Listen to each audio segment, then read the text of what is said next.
ang mga posibleng managutan ng criminal and administrative charges.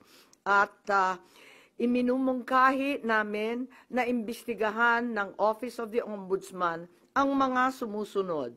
Una, si DOJ Secretary Remulla Boying maaring managot sa violation of RA 3019, Anti-Graft and Corrupt Practices for sanctioning an invalid administrative arrest against the former president in contravention of the ruling of the Supreme Court in the 2023 case of Immigration versus Juan Wenle.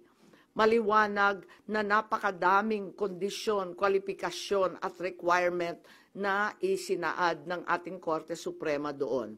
Ikalawa, usurpation ng DOJ ng judicial functions. Kahit hindi sila korte, naghahatol sila na halos sila ang naging husgado.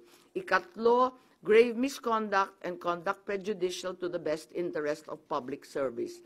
Ikalawa, baka managot din si General Romel Francisco D. Marbil, ang Chief PNP, sa arbitrary detention, Article 124 ng Revised Penal Code.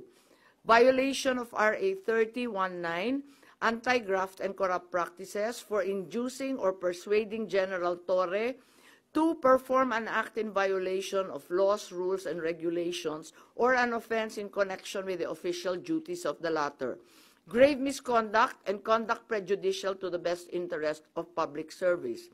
Andito rin sa mga nakalista at ayon din sa payo ni dating Supreme Court Justice na nagpayo sa atin na malahil si SILG Secretary John Vic Remulla ay maakusahan din ng arbitrary detention katulad nung iba. Violation of 31.9 for inducing General Torre and Marbil to perform an act in violation of the Constitution and our laws.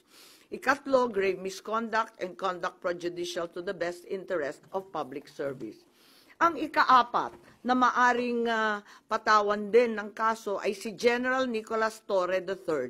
Maaring managot sa arbitrary detention. 2 counts of arbitrary detention, not only against the former president, but also against former Executive Secretary Medialdea. Ikalawa, violation of RA 7439 for not allowing the former president to be visited by VP Sara, both his daughter and his named counsel, and for forcing